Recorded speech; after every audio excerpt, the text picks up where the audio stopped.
Hello, गोड़ लागतनी, प्रणाम करतनी, नमस्ते। आप सब कैसन बानी जा जरूर बताइब जा।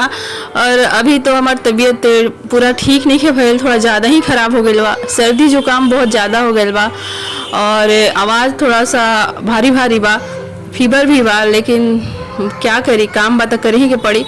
और प्लीज़ आप लोग सुनी जा और ज़्यादा से ज़्यादा थोड़ा सपोर्ट करी जा ताकि हमरा अच्छा लगे। और लाइक करी जा, सब्सक्राइब करी जा, कमेंट करी जा। लाइक कोई नहीं करे, थोड़ा लाइक करी जा ताकि हम मोटिवेट हो जाएं। और कमेंट में भी ज़रूर बताइब जा कि कैसन बा कैसन ना, थोड़ा सा अच्छा हमरा लागी। और अच्छा जब लागेला तो अच्छा फील होखेला, तो हम रिक्वेस्ट करतनी कि ज़रूर बताइब जा। और चैनल पर नया बनी जा तो प्लीज़ सब्सक्राइब करब जा ताकि हमरा अच्छा लागे। तो सुनी जा मजेदार झूमर। और का दुआरा पर रोवेला हो मिलनुआ गोरी गवनवा जइहने ना। दुआरा पर रोवेला हो मिलनुआ गोरी गवनवा जइहने ना। अंगना में रोवे माई बाप, अंगना में रोवे बाप मतारी। दुआरा पर रोवेला हो मिलनुआ गोरी गवनवा जइहने ना। दुआरा पर रोवेला हो मिलनुआ गोरी गवनवा जइहने ना। अंगना में रोवे भाई भौजाई, अंगना में रोवे भाई भौजाई। रोडवा पर रोवेला हो मिलनुआ गोरी गवनवा जइहने ना। रोडवा पर रोवेला हो मिलनुआ गोरी गवनवा जइहने ना। दुआरा पर रोवेला हो मिलनवा गोरी गवनवा जइहे ना। दुआरा पर रोवेला हो मिलनुआ गोरी गवनवा जइहे ना। अंगना में रोवे भाई और भतीजा, अंगना में रोवे भाई और भतीजा। बगल में रोवेला हो मिलनुआ गोरी गवनवा जइहने ना।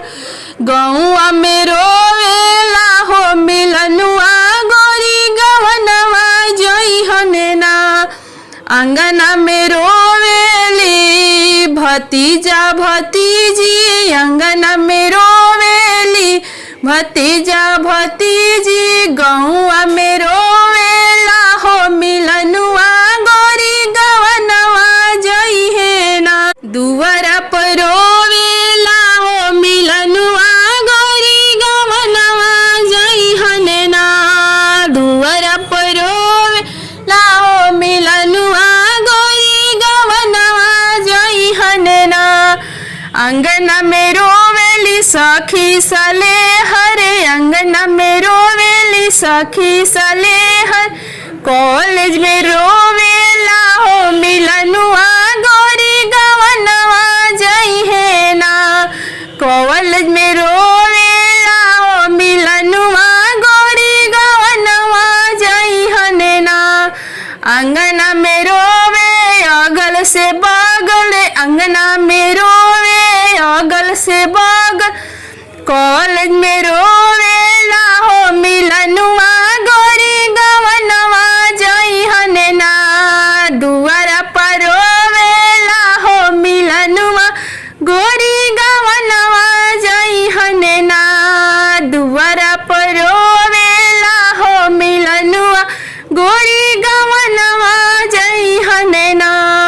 अंगना में रोवे बाप मतारी, अंगना में रोवे बाप मतारी।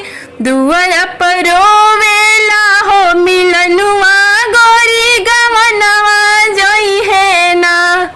फोनवा पर रोवेला हो मिलनुआ गोरी गवनवा जइहने ना। फोनवा पर रोवेला हो मिलनुआ गोरी गवनवा जइहने ना। फोना